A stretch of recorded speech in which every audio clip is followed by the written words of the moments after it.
Hey guys, what's up? So welcome to episode 2 of Damage Control. This is a series where I just kind of take some crazy ideas from each end of the political spectrum and kind of give a little bit more reason to them, hopefully. This is based off of my opinion mostly, so take it with a grain of salt, but I just thought I would share. You can disagree, you can agree, you can hate me. It's a free country. Alright, so first and foremost, the first article I want to talk about is an article I found on NPR. This caught my attention because of my own personal struggles. I immediately felt tense kind of reading about it. I knew it was something, since I was feeling tense about it, that I should probably look into and talk to. So this article at NPR, the title is "Court Says Idaho Must Provide Gender Confirmation Surgery to Transgender Inmate." So the article goes on to talk about an inmate named Adri Edmo. And Edmo is serving a 10-year prison sentence for sexually abusing a 15-year-old boy when she was 22. She is scheduled for release in 2021 and is not eligible for parole. Per Idaho Department of Correction policy, she will be transferred to a state women's prison following the surgery. So, I'll link the whole article down below, but there's a few things that come to mind when I read this, and that is, one, we haven't even fixed our own healthcare system outside of prison. There's a lot of trans individuals who are struggling at this moment to be able to afford gender reassignment surgery, to be able to afford hormones, or to get insurance to cover their gender reassignment surgery. And it is a very taxing process. There's also therapist letters involved, which also can cost some money. So to think of this individual who has committed a crime that I am particularly not fond of, sexually abusing a 15-year-old boy, and then getting, basically, I feel like, kind of rewarded for it by having gender confirmation surgery paid for, is a little bit ass backwards to me. Before this should even be considered, I feel like we should get our healthcare system outside of prison more established first. What kind of message is this sending the trans community in the sense that you can serve your country in the military and you can be a law-abiding citizen and still not get your surgeries covered, but you can commit a crime, which in this particular instance is sexual abuse, and get your surgery covered for free. This does not sound fair or just or right. I know that healthcare, even within prison, is something that is important. No one should be without healthcare. However, I feel like this is just one step a little bit too far. I know how hard I worked to get where I'm at, how much money that I've paid to put into my surgery, and also the time that I spent in a job that I hated in order to have insurance. So in this sense, my opinion on this is that we need to fix healthcare outside of prison before we should be considering this particular situation. It's also hard, like, maybe it should be more on an individual basis, but it's hard to say what crime is too much for reassignment surgery, what crime is not. Like, I can almost kind of see it a little bit more if it was someone who was in prison for selling drugs because they were trying to save money for their gender reassignment surgery. Like, for that, I would be a little more inclined to be like, okay, this makes more sense. But for someone who is serving time for sexually abusing a 15-year-old boy, that's a little bit different. Also, if you think about the usual wait time for gender reassignment surgery, it's around 2 years depending on the surgeon and also the requirement from insurance. You're generally required to be on hormones for a certain amount of time. So is this person also being able to basically skip ahead in line because they get out in 2 years anyway, 2021? Why can't they wait 2 years until they are released to have surgery? Basically everyone else outside of prison is having to wait that long, so why not them? Again, I just think that there's a lot of things to consider before this should occur, and it's just backwards and it's unfair, and I just makes me hurt inside for the people who are law-abiding citizens and who should be getting their surgeries taken care of and who are suffering right now. So that is my opinion on that. Moving on to the second thing on the right wing of the spectrum, we are going to... So I didn't choose activist mommy this time, but this is basically like the male version of activist mommy. Franklin Graham, if you don't know who he is, then, well, that's probably for the best. That probably means that you were not involved in like a crazy religious cult at some point in your life. But so Franklin Graham is like an evangelical pastor. He is Billy Graham's son, but he's very much so involved in politics with his religious freedom stuff. But he decided to make a post on Taylor Swift's VMA performance promoting the Equality Act and her song. So I'm just gonna read what he posted.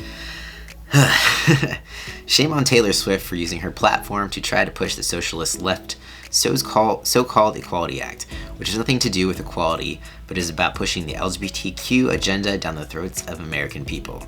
He wished it was down his throat. When she received an award for her LGBTQ Pride-themed music video at the MTV Awards last night, she did a pitch for the Equality Act. This bill is the most crushing threat to religious liberty in our nation's history. I endorsed a letter appealing to congressional leaders to vote no to the Equality Act. This is far too serious for Christians to sit by and do nothing. I encourage everyone to contact their representatives in the Senate, asking them to vote against this dangerous measure which has already passed the House. In addition to allowing perverted men access to women's private spaces like dressing rooms and restrooms, and allowing biological males to take over girls' and women's athletic competitions, this bill would do a lot more damage. It's about trying to force those of us who don't agree to accept and approve the LGBTQ lifestyle, and I'm not going to accept that. You need to calm down. I just want to emphasize his usual tactic, which is going straight to the bathroom, about allowing perverted men access to women's private spaces like dressing rooms and restrooms. First of all, there is always one asshole, and that is Jessica Yaniv. And it only takes one person to ruin it for everybody. Hoping that, it won't be forever in that case, because, it's just been a bit of a shit show, and it's been bringing it to the forefront a lot lately. But the reality is that nothing is stopping an actual pedophile from entering a bathroom at this moment. A sign and a door only do so much. Generally, factually, most sexual assaults occur with someone that you know. So it's like a family member or a pastor or a priest. Those are the actual facts that they don't even talk about, but they automatically just want to fearmonger people into thinking that trans people just want to go into bathrooms and sexually assault people. And I'm over it. It's old. How many times do we have to talk about this with the bathroom thing? Find something new to talk about.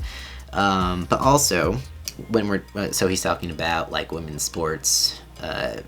So that is something that I could touch on briefly. That's a little bit new. There's been some circumstances where there's been some trans women who have been competing and then winning, and they are feeling as though it is unfair to women due to an unfair advantage. And my opinion is that there needs to be a better regulation of how they allow trans women to compete.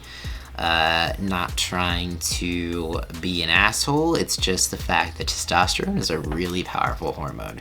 So if I feel like there has to be an amount of time that someone has to be on female hormones before they can compete, number one.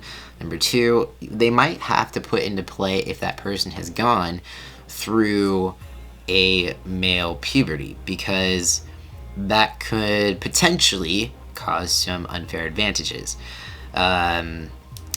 I'm not a doctor or a scientist, so it's hard to know the actual advantages that could occur. Like if someone goes through a male puberty at 13 years old, but then starts taking estrogen at like 15, how much of an advantage will there actually be? It's just a hard thing to measure. But also, it kind of brings to the forefront that transitioning earlier in life is also controversial. However, in this circumstance, it could also make it a fair playing field for a trans woman to compete, because if they were on blockers, they didn't go through male puberty, it would be a completely level playing field. There wouldn't be as much controversy about it, but it's that puberty, the onset, and then the testosterone, and it's powerful. I know from experience. So like it's a tough call. I don't know how they should regulate it. I just feel like they need to look at it a little bit more closely, figure something out that is fair. I competed a lot. I played sports growing up, and I know that, for instance, I did CrossFit a lot. So if I was competing in CrossFit pre-transition and I was getting my ass kicked by some chick who I didn't know was trans, but then found out was trans, and then was like, oh man, like I would wonder, like I would wonder about that. And if I'm competitive, maybe I would be mad. Also, in the sense that when I transitioned, I kind of forfeited the idea of ever competing in CrossFit, because I didn't think I'd ever be able to catch up to where the men my age are. There's no like sure answer, I feel like, in this right now. I don't think that the way that we're doing it currently is 100% fair for women. But I don't think that people should just be banned from competing because they transition and stuff. So it's a hard call of like what to do. If you guys have any ideas of how we should regulate it, I would love to hear about it.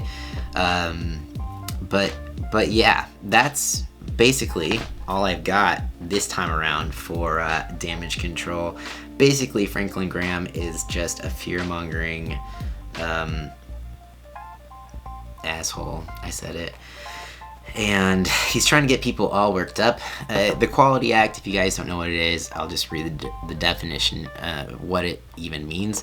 So the Equality Act is a bill passed by the United States House of Representatives on May 17th, 2019, that would amend the Civil Rights Act to prohibit discrimination on the basis of sex, sexual orientation, gender identity, or pregnancy, childbirth, or a related medical condition of an individual, as well as because of sex-based stereotypes.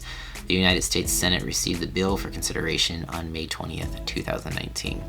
So, I find it hilarious that Franklin Graham is so concerned with Taylor Swift. Like, I know she was this wholesome country singer for a while, and now she's being more political, and it's freaking everyone out. But, yeah, it's... I'm sure she's losing sleep over it, and doesn't know what to do now. But yeah, so those are both ends of my damage control things for this week. If you guys have any articles or anything that pops up during the week and you want to bring it to my attention, you want me to talk about it, send it to me. I'll put my email down below. You can add me on Twitter or Instagram or whatever. Any sort of topic suggestions are great. It can be hard to find sometimes. So yeah, let me know what you guys think in the comments below. Subscribe if you want to, and peace out. I will see you next time.